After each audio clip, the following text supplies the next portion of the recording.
اہل سنت جب کہا تو تعلق نبی سے جوڑا. یہاں ہم نے نبوت والی بات واضح کر دی کہ نبیوں میں عقائد میں اتفاق، جن مسائل میں اتفاق ہم سب کے ساتھ، جن میں آپس میں اختلاف ہوگا وہ ہم اپنے نبی کے علاوہ کسی اور طرف نظر بھی نہیں اٹھائیں گے. اسی طرح چاروں امام جو بارک ہے، ان کا مطلب کیا کہ چاروں عقیدت اہل سنت والجماعت تھے، ان کے عقیدے سب کے ایک تھے. ہم عقیدوں میں چاروں اماموں کے ساتھ اور اتفاقی مسائل میں بھی چاروں اماموں کے ساتھ، لیکن جہاں اختلاف ہوگا پھر ہم اپنے امام کے خلاف دوسرے کی بات نہیں لیں گے. ہم اپنے امام کی بات، دوسرے کی بات، اور نہ ان کو حق ہے کہ ہمارے امام کے خلاف کسی امتی کا قول ہمارے سامنے پیش کریں. ہم حنفی کراتے ہیں. تو اس لیے ہم اہل سنت والجماعت حنفی ہیں.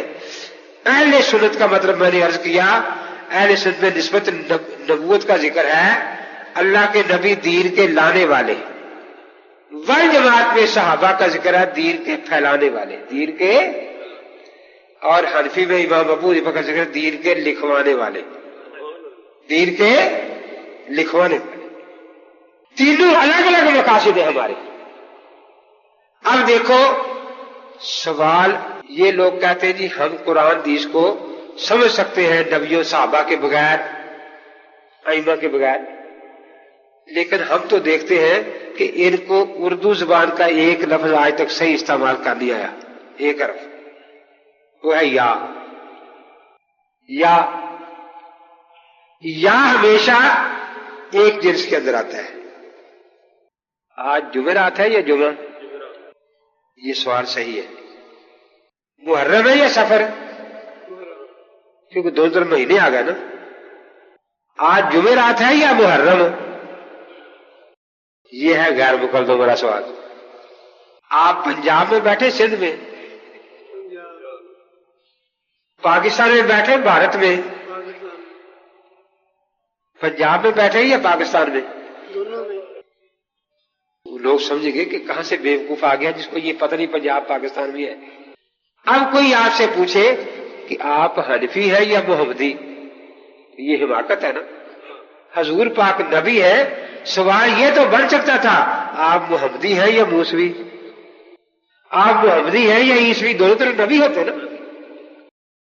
یہ تو بن سکتا تھا کہ آپ حنفی ہیں یا شافی، دونوں طرف مجھ سے باجے. آپ حنفی ہیں یا مالکی، لیکن یہ پوچھتے ہیں جی آپ حنفی ہیں یا محمدی. اس دھوکے میں سارے چل رہے. پوچھتے ہیں جی آپ کا مذہب کیا ہے، ہم کہتے ہیں حنفی، تو پھر پیشانی پر بال آ جاتا ہے. محمدی کیوں نہیں؟ اس لیے کہ ہمیں من آتا ہے مذہب کا، آپ کو آتا نہیں. ہم کیا آپ جیسے ان پڑھ تھوڑے ہیں. مذہب جو ہے، مذہب کا معنی ہوتا ہے راستہ. وہ پوچھتے ہیں شرارت کے لیے آدھا سوال، لیکن آپ کو جواب پورا دینا چاہیے. وہ پوچھے کہ آپ کا مذہب کیا ہے، آپ کہیں میرا مذہب حنفی ہے، منزل محمدی ہے. راستہ خود مقصود ہوتا ہی نہیں، وہ تو کسی منزل کا ہی ہوتا ہے نا.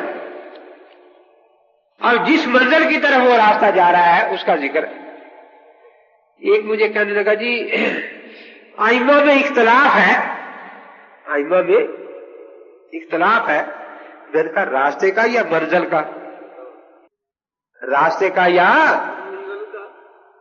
دیکھو نا اختلاف 2 طرح کے ہوتے ہیں.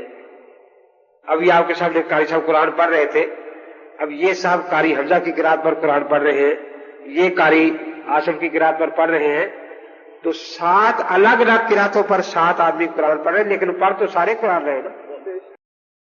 اور یہ قرآن پڑھ رہے ہیں، یہ تورات لے کے بیٹھ گیا ہے، اور یہ وید لے کے بیٹھ گیا ہے. یہ دونوں اختلاف ایک طرح کے ہیں؟ نہیں، یہ اصول کا اختلاف ہے. یہ آم کا درخت ہے، یہ کیکر کا درخت ہے. اب کوئی کیکر سے آم تلاش کرے تو مل جائیں گے، جگہ ہی الگ ہے نا. لیکن آم کا درخت ایک ہے، ایک شاخ ادھر گئی، ایک ادھر گئی، ایک ادھر گئی، ایک ادھر گئی. وہ اس سے شاخ سے لے رہا ہے آم، یہ اس سے لے رہا ہے. یہ فروعی اختلاف ہے، شاخوں کا اختلاف ہے، جڑ ایک ہی ہے. یہ خانہ کعبہ شریف ہے، یہ ادھر کھڑے نماز پڑھ رہے ہیں، منہ اس طرف کو ہے، میں ادھر کھڑا نماز میں میرا منہ اس طرف کو ہے، ادھر والے کا منہ اس طرف کو ہے، ادھر والے کا منہ، لیکن یہ جہت کا اختلاف ہے، کعبہ چاروں کا ایک، لکل وجہۃ ہوا مولیھا فاستبقوا الخیرات، لیکن ایک بیت اللہ کی طرف نماز پڑھ رہا ہے، دوسرا بیت المقدس کی طرف، یہ اختلاف بنیادی ہے۔ تو وہ کہنے لگا جی اماموں میں اختلاف ہے، میں نے کہا راستے کا اختلاف ہے یا منزل کا؟ اگر منزل چاروں کی ایک ہے، اب دیکھو نا آپ مسجد میں آئے، کدھر سے کدھر سے کدھر سے کدھر سے، تو جو مشرق کی طرف سے ہے اس کا صرف پاؤں یہاں پہنچا ہے، باقی تو پیچھے رہ گیا نا کہیں۔ تو بھائی یہ مذہب ہے، مذہب کا مطلب کیا ہوتا ہے؟ راستہ۔ تو راستے چلنے کے لیے ہوتے ہیں، لڑنے کے لیے نہیں ہوتے۔ راستے چلنے کے لیے ہوتے ہیں، لڑنے کے لیے نہیں ہوتے۔ تو یہ راستے سارے ہمیں پہنچاتے ہیں منزل محمدی تک۔ ہم اہل سنت والجماعت حنفی ہے، یہ ہماری منزل ہے سنت، اور یہ جی ٹی روڈ ہے، اجماع سارے کٹھے ہو گئے سارے جا کے یہاں، یہ لوکل روٹ ہے۔ اس ملک میں حنفی روٹ ہے، اس میں شامی روٹ ہے، اس میں مالکی روٹ ہے، اس میں حنبلی روٹ ہے۔ تو یہ سارے لوکل روٹ آ کر جی ٹی روڈ پر کٹھے ہو جائیں گے نا، اور اس پر آ جا کے چاروں منزل محمدی پہنچ گئے۔ اب یہاں روٹ ہے حنفی، اور وہ کہے کہ میں تو شامی پر چلوں گا، وہ ہے ہی نہیں ہے۔ پھر آپ کے علاقے میں جس دریا سے نہر آ رہی ہے، آپ کہیں گے کہ اس دریا کا پانی نہیں میں لوں گا، وہ جو افغانستان میں ہے نا اس کا پانی لگاؤں گا کھیت کو، پھر وہ کھیت اس کا سر سبز رہے گا کبھی؟ بڑا پھر تیر مارتے ہیں کہ صحابہ کا مذہب کیا تھا، صحابہ کا مذہب کیا تھا؟ میں کہتا ہوں کہ ان کو مذہب کی ضرورت نہیں تھی، مذہب تو راستے کو کہتے ہیں نا۔ جو 24 گھنٹے مسجد میں رہتا اس کو مسجد میں آنے کے لیے راستہ پوچھنے کی ضرورت ہے؟ جو گاؤں سے آئے گا اس کو راستہ پوچھنا پڑے گا نا۔ جو سمندر دریا کے کنارے پر بیٹھا ہے اس کو دریا کے پانی کے لیے کوئی نہر تلاش نہیں کرنی پڑے گی، لیکن جو دریا سے 200 میل دور بیٹھا ہے وہ بغیر نہر کے دریا کا پانی لے سکتا ہی۔ ایک مجھے کہنے لگا کہ جی حضور پاک نے فرمایا ہے کہ نماز اس طرح پڑھو جیسے مجھے دیکھو نماز پڑھتے۔ کبھی میں تو قسم کھاتا ہوں نہیں دیکھا حضرت کو، تو نے دیکھا ہے؟ کہتا دیکھا میں نے بھی نہیں، پھر ہمیں تو وہ معاف ہو گئی، کیونکہ تو نے دیکھا ہے نا، میں نے دیکھا ہے۔ اب میں نے کہا پوری نماز کہاں سے ملے گی؟ ہم تو بتاتے ہیں ہم اہل سنت والجماعت حنفی ہیں، نبی کی سنت طریقے کی پوری نماز صحابہ نے دیکھی ہے، اور صحابہ کو پوری نماز پڑھتے میرے امام نے دیکھا ہے، اور میرے امام نے کتابوں میں لکھوا دی ہے، وہ کتابیں ہمارے پاس ہیں، امام محمد کی، قاضی ابو یوسف کی۔